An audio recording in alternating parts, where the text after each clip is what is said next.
Capital Global con René Palacios. Sean ustedes bienvenidos a esto que es Capital Global. Estamos en Efecto Televisión, estamos en Capital Media. Mi nombre es René Palacios y como siempre le agradezco muchísimo que me acompañe. En esta oportunidad vamos a continuar con la revisión histórica de los acontecimientos que han venido conformando la más reciente etapa del proceso separatista catalán. Como comentábamos en programas anteriores, los partidos políticos independentistas y especialmente Convergencia y Unió y Esquerra Republicana de Cataluña se aliaron y teniendo como cabeza a Carles Puigdemont, entonces presidente de la Generalitat Catalana, organizaron y llevaron a cabo un referéndum separatista el 1 de octubre del 2017. Y el 1 de octubre le voy a decir una cosa, señor Puigdemont.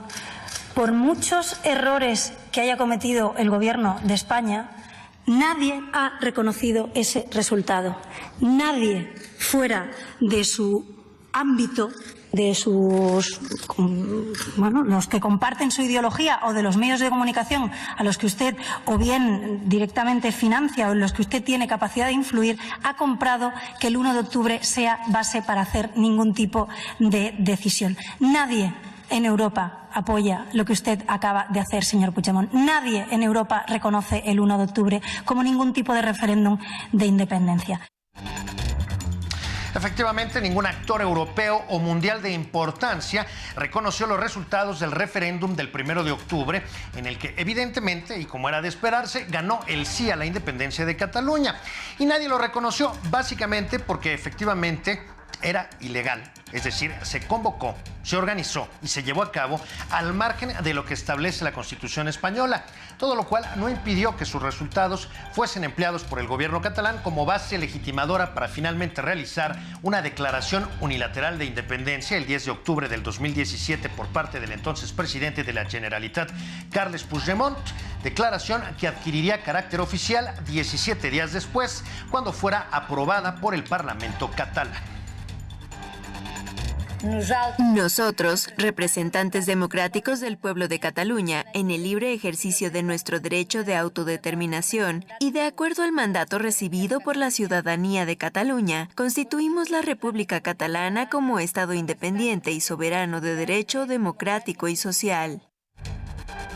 Esta acción, que por lo demás constituía un acto de abierta insubordinación por parte del gobierno y el Parlamento catalanes a las instituciones establecidas por la Constitución española y una flagrante violación a lo dispuesto por el artículo 2 de la propia Carta Magna, derivó en que la presidencia del gobierno español, encabezada entonces por Mariano Rajoy, decretara la aplicación del artículo 155 de la Constitución, que implicaba la intervención de las instituciones autónomas catalanas por parte del gobierno de Madrid.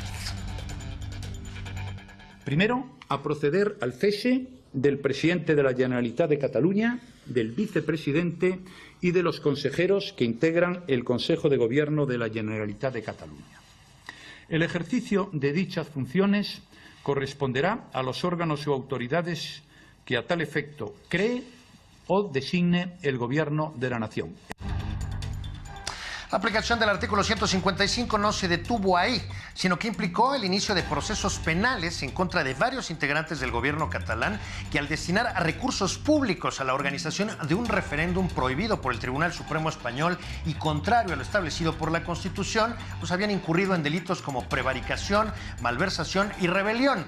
Como consecuencia de todo ello, algunos altos dirigentes del separatismo catalán, como Oriol Junqueras o Carmen Forcadell, están ahora mismo en prisión. Otros, como el destituido presidente de la Generalitat, Carles Puigdemont, huyeron al extranjero, y otros, como el expresidente de la Generalitat y promotor del separatismo, Artur Mas, se vieron obligados a comparecer ante la justicia.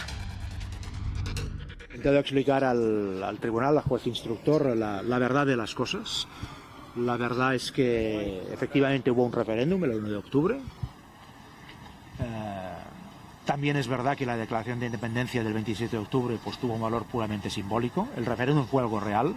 La declaración de independencia tenía más un carácter parlamentario y simbólico. Lo he explicado así. No me he tenido que retractar de nada. Por tanto, yo defiendo la idea de la soberanía de Cataluña, del derecho a decidir del pueblo catalán, incluso de la independencia de Cataluña entendida como un futuro Estado catalán en el marco europeo. Esto lo sigo defendiendo, lo he dicho delante del tribunal. pero también he explicado que este proceso soberanista había nacido de la raíz del pueblo catalán, que eso hay que tenerlo en cuenta, y que las instituciones catalanas en todo momento han intentado acompañar ese proceso popular hacia la soberanía con una voluntad de entendimiento y de negociación y de diálogo con el Estado español, que no ha tenido contrapartida por la negación del Estado español, del Gobierno central, a establecer un diálogo en términos políticos. En cuanto a lo que sostiene el expresidente de la Generalitat, Artur Mas, es verdad que el Estado español no ha tenido una postura dialoguista ante los simpatizantes de la independencia catalana, pero también lo es que el gobierno catalán de Carles Puigdemont llevó a cabo el referéndum separatista del 1 de octubre sin ninguna base legal, de forma contraria a lo establecido por la Constitución española y sin las más mínimas garantías de transparencia. Razones todas estas que explican que ningún actor de importancia, tanto en Europa como en el resto del planeta, haya reconocido sus resultados. A todo esto hay que sumar el hecho de que si instituciones supranacionales como la Unión Europea o la Organización de las Naciones Unidas o estados nacionales como Francia, Alemania, Portugal, el Reino Unido o Italia reconocieran el referéndum catalán, ello abriría la puerta a que toda región perteneciente a un estado y en la que hubiese un movimiento soberanista pudiese, así como así, declararse unilateralmente independiente, lo que desde luego se traduciría en el fin del orden internacional tal como lo conocemos. Por eso no le apoya a nadie en Europa, señor Puigdemont, porque el nacionalismo es la antítesis del proyecto europeo. Porque la Unión Europea, entre otras cosas, se formó para luchar contra el nacionalismo. Porque el nacionalismo significa poner más muros y Europa significa poner más puentes. Porque el nacionalismo identifica enemigos internos y externos. Como la señora Forcadell, no son pueblo de Cataluña, el señor Turull, son súbditos los que no vayan al 1 de octubre, o externos, el España nos roba. Efectivamente, España nos roba ha sido una expresión empleada hasta la saciedad por los líderes independentistas catalanes contemporáneos y efectivamente también la polarización política en Cataluña llegó en algún momento a ser tan fuerte que hizo posible que personajes de primerísima importancia como la presidenta del Parlamento catalán, Carme Forcadell, sostuviera que quienes no apoyaran la independencia no formaban parte del pueblo catalán, o bien como el diputado Jordi Turull, que dijo que quienes no fueran a votar el 1 de octubre no eran ciudadanos sino súbditos. En cualquier caso, la aplicación del artículo 155 implicó que el gobierno central español se hiciera cargo de manera directa e inmediata de la administración catalana e implicó también la convocatoria a nuevas elecciones autonómicas. Estas nuevas elecciones se celebraron el 21 de diciembre del 2017 y de ellas el resultado fue que el partido más votado fue el Unionistas Ciudadanos, liderado por Inés Arrimadas con 36 escaños, pero el segundo y el tercer lugar, con 34 y 32 escaños respectivamente, fueron las formaciones separatistas Junts per Catalunya, liderada por el presidente destituido Carles Puigdemont, y Esquerra Republicana de Cataluña, liderada por el vicepresidente de la Generalitat destituido y hoy en prisión, Oriol Junqueras, todo lo cual se tradujo en el hecho de que la formación de un nuevo gobierno en Cataluña implicara nuevamente la llegada del separatismo una vez más al Palacio de la Generalitat.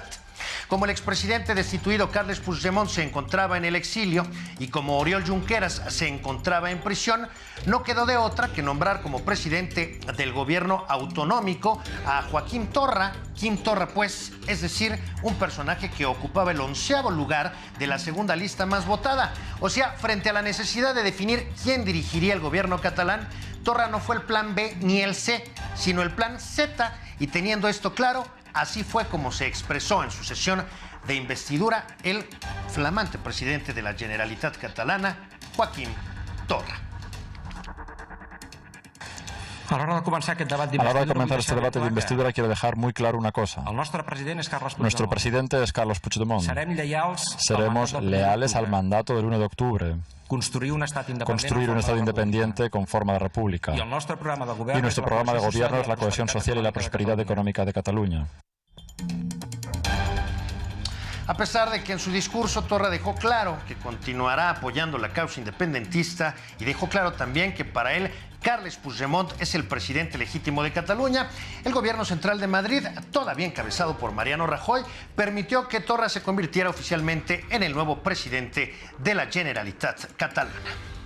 De conformitat De conformidad con lo que disponen los artículos 152.1 de la Constitución y 67 del Estatuto de Autonomía de Cataluña, se nombra presidente de la Generalitat de Cataluña al señor Joaquim Torra i Pla, elegido por el Parlamento de Cataluña en la sesión celebrada en los días 12 y 14 de mayo del 2018, firmado en Madrid el 15 de mayo del 2018 por el rey Felipe y refrendado por el presidente del gobierno español, Mariano Rajoy Brey.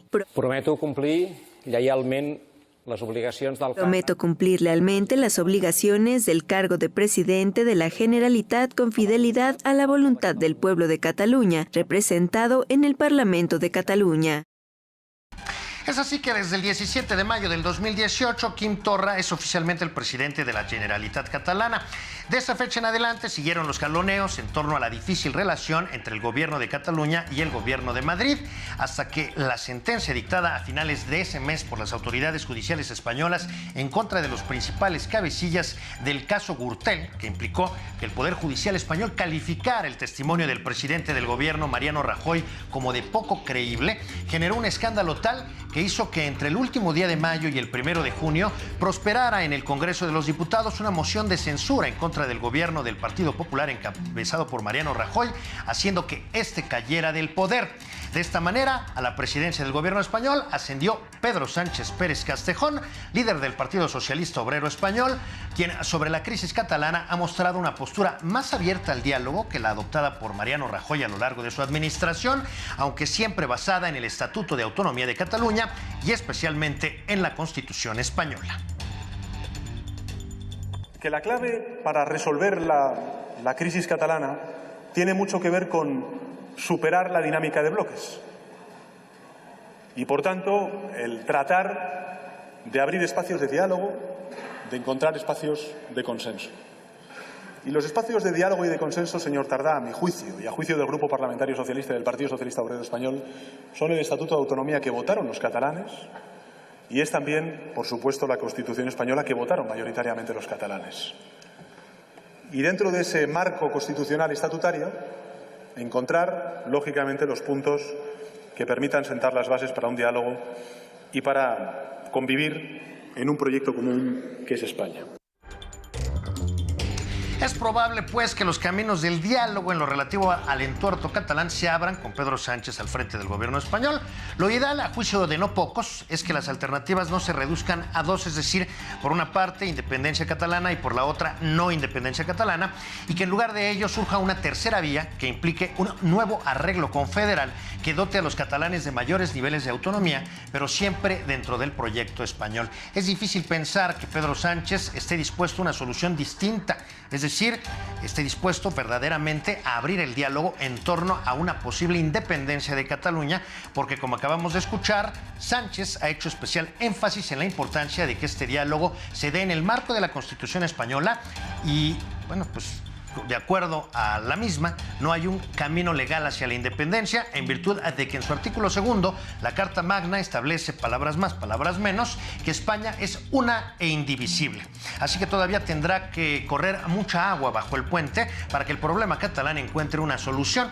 Nosotros, por lo pronto, vamos un corte y regresamos para seguir charlando sobre este complicado asunto, pero antes lo dejamos con esto que algunos entusiastas separatistas catalanes han llamado el himno a la independencia de Cataluña. Pausa. Regresamos. El 18 de julio, en el patio de un convento, el Partido Comunista fundó el 5º Regimiento.